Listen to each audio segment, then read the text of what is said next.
fed the old lettuce and spinach to the chickens. A little trench.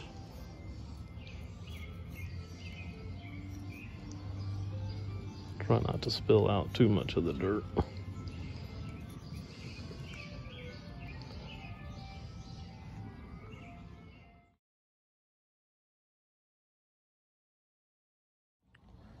Well, the spinach bolted while I was gone. In Memphis, we had a little heat wave come through. Still kind of hot right now. Might get a hailstorm, but now I pulled out all the spinach and fed it to the chickens. I've got my new hori knife, and I just dig a little trench in the middle.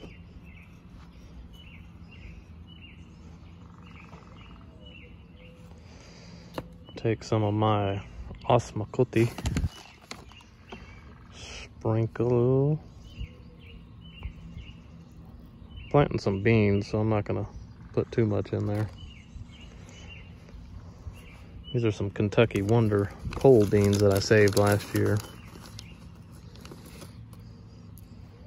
And I'll plant them liberally and thin them out later. And cover up the fertilizer.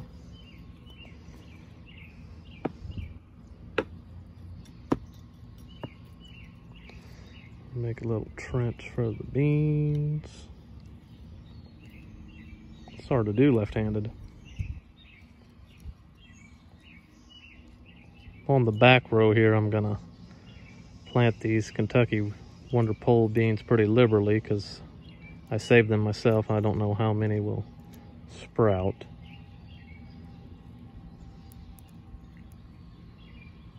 And I'll thin them out later.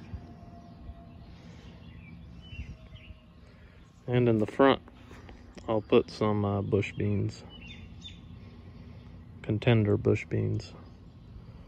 Now these bush beans are on their 4th year. I bought them at an Amish store, and I planted them pretty thickly as well because I don't know how many will come up. But the ones I planted in the ground pretty much all sprouted. So I'll have to thin these out to about 2 inches apart. Then the Kentucky Wonder pole beans I'll thin out about 5 or 6 inches apart because they need a little more space.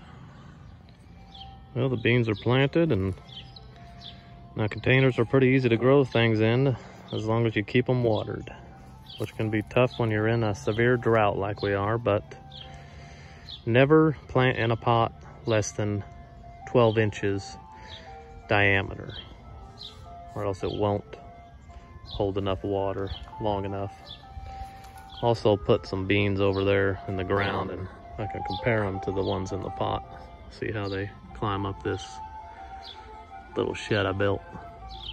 Looks like my lettuce heads held up pretty good through the heat wave. They really haven't bolted. This salad mix didn't do too well.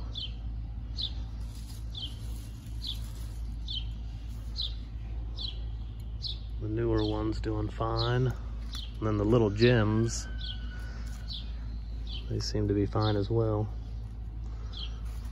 And the Skyphos lettuce was out in the heat next to that shed, and it still looks good. It's supposed to be very heat tolerant.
This hori knife is a game changer for weeding. These, I don't know what you call this, duckweed or something, can be a pain. You just reach in there and cut it out. They usually don't pull out that easily, but if you get up underneath it, these are little ones, but I've taken out some real big ones. So I'm definitely liking it.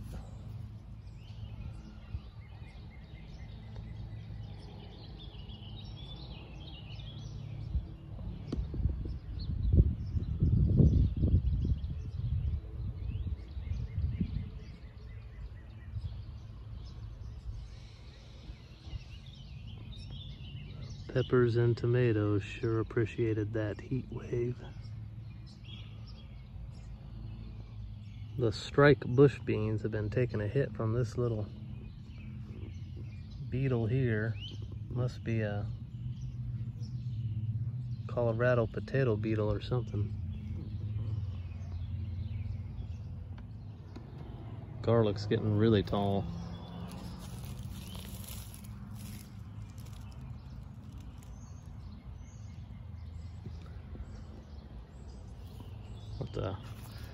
Cut down this hairy vetch soon. Try to plant some fall brassicas there. I think I'm gonna take out this Mizuna and red mustard and feed it to the chickens. Allow this Brunswick cabbage to some breathing space. We got radishes in between the cauliflowers there. They're been growing nicely.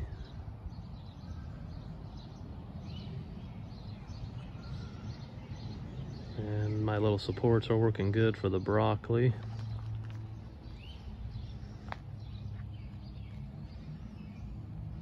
Some Tokanashi turnips in there too. Harvest them soon. The pak choi went to flower from the heat. The kale is hanging in there. And hopefully these little cabbages will start forming a head soon. I'll have to go in there and make sure there's not too many cabbage worms. Oh, there's some. Probably need to come through and start squishing them.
These Plum Regals and Martino's Roma have gotten real spindly and weak. They're not getting enough sun now that the sycamore tree has put on its leaves.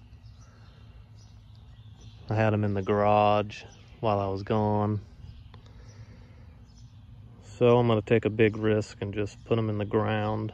And maybe I can add a little bit of protection around them, and hopefully a storm or a heavy wind or bug doesn't take them out.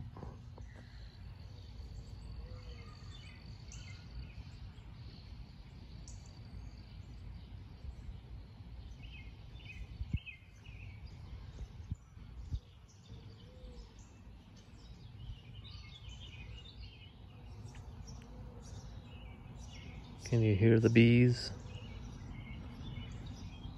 Another good reason to plant a cover crop is when they flower, the bees come in. See them?